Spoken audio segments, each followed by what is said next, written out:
இன்னைக்கு நம்ம என்ன பார்க்க போறோம் அப்படின்னா, சூரிய குடும்பத்தில் இருக்கக்கூடிய 4வது கோளாக இருக்கக்கூடிய செவ்வாய்க்கோள், வியாழன்கோள், சனிக்கோள், இந்த 3 கோள்களையும் இன்றைக்கு பார்க்க போறோம். பார்க்கலாமா? அப்ப சூரிய குடும்பத்துல 4வது கோளாக இருக்கக்கூடிய கோள் எது? வெரி குட், செவ்வாய்க்கோள். இந்த செவ்வாய்க்கோளை பத்தி உங்களுக்கு ஏதாவது தெரியுமா? ஜாதகத்துல செவ்வாய் தோஷம்னு சொல்லுவாங்களா? சரி சரி, உட்காரு. இப்ப நம்ம எந்த கோளில் வாழ்கிறோம்? பூமி. இந்த பூமி எத்தனாவது கோளா இருக்கு? இந்த கோள்கள் எல்லாம் ஒரு ஈர்ப்பு விசையால் பிணைக்கப்பட்டு தானே சூரியனை சுற்றி வருது. இந்த ஈர்ப்பு விசையின் அடிப்படையில இந்த பூமியில் வாழக்கூடிய மனிதர்களுக்கு என்ன செய்யறாங்க? ஜாதகம் கணிப்பாங்க. இந்த ஈர்ப்பு விசையால் இயங்கக்கூடிய இந்த கோள்களோட இடப்பெயர்ச்சியின் அடிப்படையில மனிதர்களுக்கு நல்லது கெட்டது நடக்கும் அப்படின்னு ஜாதகத்தில் கணிப்பாங்க. அதன் அடிப்படையில் என்ன செய்வாங்க அப்படின்னா, இப்போ ஒருத்தர் கல்யாணம் பண்ண போறோம்னா அந்த மாப்பிள்ளைக்கு செவ்வாய் தோஷம் இருக்குன்னு ஜாதகத்தில் சொல்லிட்டாங்கன்னு வச்சுக்க. அப்ப செவ்வாய் தோஷம் உள்ள மாப்பிள்ளைக்கு மற்றவங்க பொண்ணு கொடுக்க மாட்டாங்க. அப்ப செவ்வாய் தோஷம் உள்ள மாப்பிள்ளைக்கு எப்படித்தான் கல்யாணம் நடக்கும்? செவ்வாய் தோஷம் உள்ள மாப்பிள்ளைக்கு செவ்வாய் தோஷம் உள்ள பொண்ணையே கல்யாணம் பண்ணா அந்த தோஷம் நிவர்த்தி ஆயிரும்லாம் சொல்லுவாங்க. இதெல்லாம் அந்த கோள்களோட இடப்பெயர்ச்சியின் அடிப்படையில ஜாதகம் கணிப்பாங்க.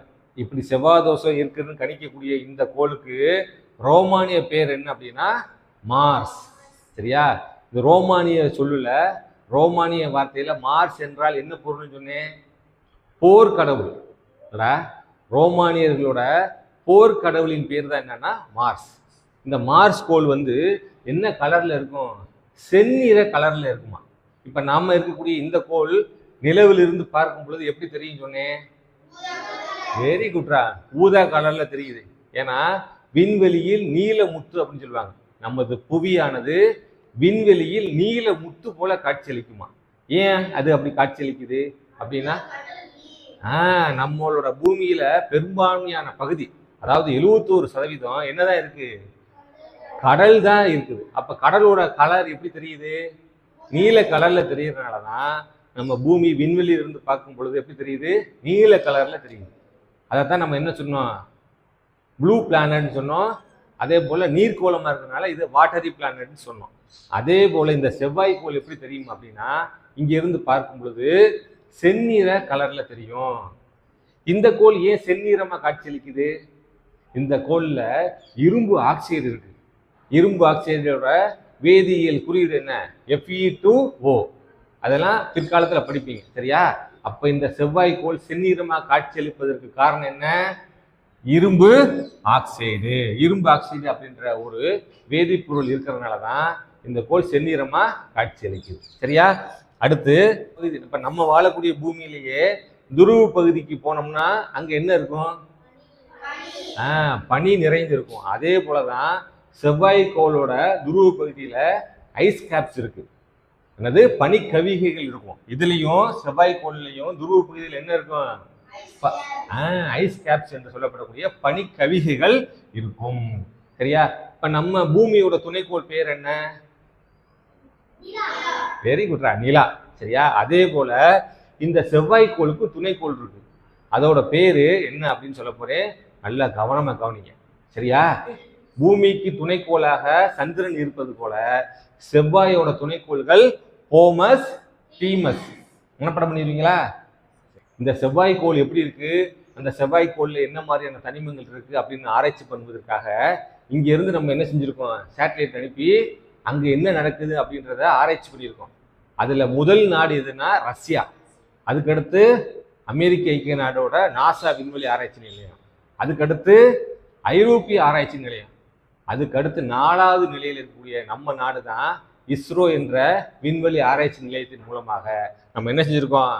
மங்கள்யான் அப்படின்ற ஒரு திட்டத்தின் அடிப்படையில இந்த செவ்வாய்க்கோளை ஆராய்ச்சி பண்ணியிருக்கோம். சரியா? ஏன் அப்படிலாம் ஆராய்ச்சி பண்றோம்? இப்ப நம்ம பூமி, நாம் வாழக்கூடிய இந்த பூமியை சுற்றி இருக்கக்கூடிய கோள்கள் சொன்னா புதனுக்கு அடுத்து வெள்ளி. ஆனா இந்த புதனும் வெள்ளியும் சூரியனுக்கு மிக அருகில் இருக்கிறதுனால நம்ம என்ன செய்ய முடியல, அதை நெருங்கவே முடியல. அதை ஆராய்ச்சி பண்ண ரொம்ப சிரமமா இருக்கு. ஆனா சூரியன்ல இருந்து விலகி இருக்கக்கூடிய பூமிக்கு அடுத்ததாக இருக்கக்கூடிய முதல் கோள் என்ன? செவ்வாய்.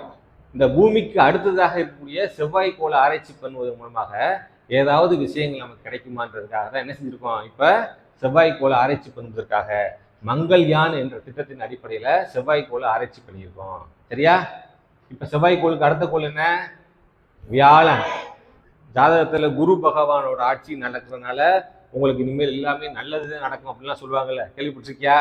உங்களுக்கு குரு பார்வை இருக்கு, அதனால குருவின் பார்வை இருக்கிறதுனால உங்களுக்கு இனிமேல் எல்லாமே தொட்டதெல்லாம் தொடங்கும் அப்படின்னு சொல்லுவாங்கடா. அந்த கோள் தான் என்னது? வியாழன் கோள். இப்படிப்பட்ட மிக முக்கியமான இந்த கோளை ரோமானியர்கள் அவங்களோட முதன்மை கடவுள் பேர் என்ன அப்படின்னா ஜூபிட்டர். அந்த ஜூபிட்டர் என்ற பெயரால இந்த வியாழன் கோளை அழைக்கிறாங்க. சரியா? அப்ப ரோமானியர்களின் முதன்மை கடவுளின் பெயரால் அழைக்கப்படக்கூடிய ஒரு கோள் இது வியாழன். இந்த கோள் தான் இருக்கிற 8 கோள்களிலேயே மிகப்பெரிய கோள். சரியா? இப்ப பூமியிலிருந்து நம்ம விண்வெளியில பார்க்கும் பொழுது நிலாவை பார்க்கிறோம். அதே போல என்ன செய்வோம்? வெள்ளி கோளை பார்ப்போம். காலையில எந்திரிச்சோன்னா விடி வெள்ளி அந்தி வெள்ளின்னு சொன்னோமா இல்லையா? விடி வெள்ளி அந்தி வெள்ளி என்ற அடிப்படையில வெள்ளி கோளை நம்ம என்ன செய்யலாம்? வெறுங்கண்ணால பார்க்கலாம், நிலவை பார்க்கலாம், புதன் கோளை கூட பார்க்கலாம். அதே போல அந்த கோள்களுக்கு அடுத்து விண்வெளியில் பிரகாசமாக தெரியக்கூடிய ஒரு கோள் எதுனா வியாழன் கோள். நம்ம கண்ணுக்கு தெரியாது, தொலைநோக்கி மூலமா பார்க்கும் பொழுது அந்த காலத்திலே தொலைநோக்கி மூலமாக இங்கிருந்தே ஆராய்ச்சி பண்ணி இந்த மாதிரி கோள்கள்லாம் இருக்கு அப்படின்றத கண்டுபிடிச்சிருக்காங்க. சரியா? இந்த செவ்வாய் கோள் செந்நிறமா காட்சியளிப்பதற்கு காரணம் என்னன்னு சொன்னேன், அதுல இரும்பு ஆக்சைடு இருக்குன்னு சொன்னா. அதே போல இந்த வியாழன் கோள்ல என்ன மாதிரியான வாயுக்கள் இருக்கு அப்படின்னா ஹைட்ரஜன், ஹீலியம் அப்படின்ற வாயுக்கள் இந்த வியாழன் கோள்ல இருக்கு. சரியா? இப்ப இந்த கோளுக்கான துணைக்கோள்கள் என்னன்னு பார்க்கலாமா? இருக்கிற கோள்களிலேயே அதிகமான துணைக்கோள்கள் இந்த வியாழன் கோளுக்கு தான் இருக்கு. இதே போல சனிக்கோளுக்கும் அதற்கு ஈக்குவலான துணைக்கோள்கள் இருக்கு. அப்படி பார்க்கும் பொழுது செவ்வாய் கோளோட துணைக்கோள்கள் என்னன்னு சொன்னேன்? ஹோமஸ், தீமஸ். இப்ப இந்த வியாழன் கோளுக்கான துணைக்கோள்களின் பேர் என்ன அப்படின்னா அயோ, ஐரோப்பா, கனிமீடு, கேலிஸ்டா. இந்த 4 துணைக்கோள்கள் தான் வியாழன் கோளுக்கான மிக முக்கியமான துணைக்கோள்கள். சரியா? இந்த துணைக்கோள்களை எல்லாம் நீங்க மனப்பாடம் பண்ணி வேறுபடுத்தி படிக்கணும். ஏன்னா பொறுத்துகளை கேட்பாங்க அல்லது சூஸ் த பெஸ்ட்ல என்ன செய்வாங்க, மாத்தி மாத்தி கேட்கும் போத நீங்க மனப்பாடம் பண்ணியிருந்தா தான் என்ன செய்ய முடியும், கரெக்டா ஆன்சர் பண்ண முடியும். சரியா? அடுத்த கோள் என்னன்னு பார்க்கலாமா? அடுத்து மிக முக்கியமான கோள் என்ன அப்படின்னா நம்ம ஜாதகத்துல அதே போல என்ன செய்வாங்க, சனி பகவானோட ஆட்சி, சனி பார்வைப்பட்டுச்சுன்னா பாதகமா இருக்கு அப்படின்னு சொல்லுவாங்களா இல்லையா? அந்த சனிக்கோளை தான் இப்ப பார்க்க போறோம். ஆனா சனிக்கோளால எந்த பாதகமும் இருக்கிற மாதிரி நமக்கு தெரியல. சரியா? ஆனா சனிக்கோளை பார்த்தாலே எல்லாரும் பயப்படுவாங்க. இல்லடா, ஜாதகத்துல சனி பார்வை இருந்துச்சுன்னா உனக்கு கெடுதல் நடக்க போகுது, குரு பார்வை இருந்துச்சுன்னா நல்லது நடக்க போகுது அப்படின்லாம் நீ கேள்விப்பட்டிருப்பீங்க.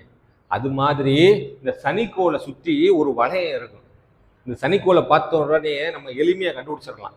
மற்ற கோள்கள்லாம் அப்படி சேஃபாக இருக்கும், இந்த கோள் மட்டும் எப்படி இருக்கும், இந்த கோளை சுற்றி ஒரு வளையம் போன்ற அமைப்பு இருக்கும். அதற்கு காரணம் என்ன தெரியுமா? இந்த கோளை சுற்றி பனிப்பாறைகளும் பாறை துகள்களும் அப்படியே அந்த இடத்துல மிதந்துக்கிட்டு இருக்குமா.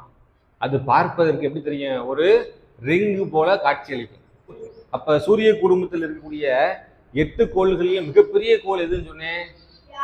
Very good. அடுத்து 2வது பெரிய கோள் தான் எதுன்னா சனிக்கோள். சரியா? அப்ப சூரிய குடும்பத்திலேயே 2வது மிகப்பெரிய கோள் இது சனிக்கோள். சரியா? ரோமானியர்கள் வணங்கக்கூடிய விவசாய கடவுள் பேர் என்ன அப்படின்னா சாட்டர்ன். அந்த விவசாய கடவுளின் பேரால தான் இந்த சனிக்கோள் அழைக்கப்படுது. சரியா? இந்த கோளுக்கு 62 துணைக்கோள்கள் இருக்கான். எப்படி வியாழன் கோளுக்கு அதிகமான துணைக்கோள்கள் இருக்கோ அதே போல சனிக்கோளுக்கும் அதிகமான துணைக்கோள்கள் இருக்கு. அதுல மிக முக்கியமான மிகப்பெரிய துணைக்கோள் எது அப்படின்னா டைட்டன். வியாழன் கோளோட துணைக்கோள்கள் என்னென்ன சொன்னேன்? ஐயோ, ஐரோப்பா, கனிமீடு, கேலிஸ்டா. இந்த 4 என்ன செஞ்சேன்? வியாழன் கோளோட துணைக்கோள்கள் அப்படின்னு சொன்னேன். அதே போல சனிக்கோளுக்கு இருக்கக்கூடிய மிகப்பெரிய துணைக்கோள் எது அப்படின்னா டைட்டன். சொல்லுங்க. இந்த டைட்டன்ற கோள்ல என்ன மாதிரியான வாயுக்கள் இருக்கு அப்படின்னா ஹைட்ரஜன் மற்றும் மீத்தேன் இருக்கான். இதுல சனிக்கோள்ல சனிக்கோளின் துணைக்கோளான டைட்டன்ல ஹைட்ரஜன் மற்றும் மீத்தேன் இருக்கு. ஹைட்ரஜன் மற்றும் மீத்தேன். மீத்தேனோட குறியீடு என்ன? CH4. சரியா? இந்த மாதிரியான வாயுக்கள்லாம் எதுல இருக்கு? சனிக்கோளில் இருக்கு. அப்ப இன்னைக்கு என்ன பார்த்துருக்கோம் அப்படின்னா சூரிய குடும்பத்தில் இருக்கக்கூடிய 4வது கோளான செவ்வாய், 5வது கோளான வியாழன், 6வது கோளான சனிக்கோள். இந்த 3 கோள்களை மட்டும் இன்னைக்கு நம்ம தெளிவாக பார்த்துருக்கோம்.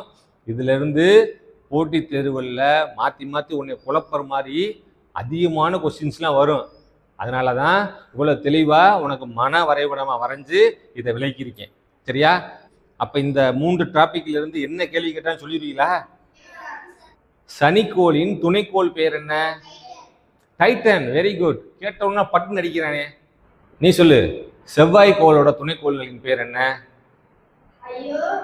அது வியாழன் கோளுக்கான துணைக்கோள். செவ்வாய் கோளுக்கான துணைக்கோள் என்ன? போமஸ், தீமஸ். அதனாலதான் மறந்துடக்கூடாதுன்றதுக்காண்டி தான் இப்படி மன வரைபடமா பிரிச்சு எழுதி கொடுத்துருக்கேன். நீங்க நாளைக்கு என்ன செய்யணும்? வேறுபடுத்தி மனப்பாடம் பண்ணிட்டு வரணும். சரியா? நாளைக்கும் கேட்பேன்.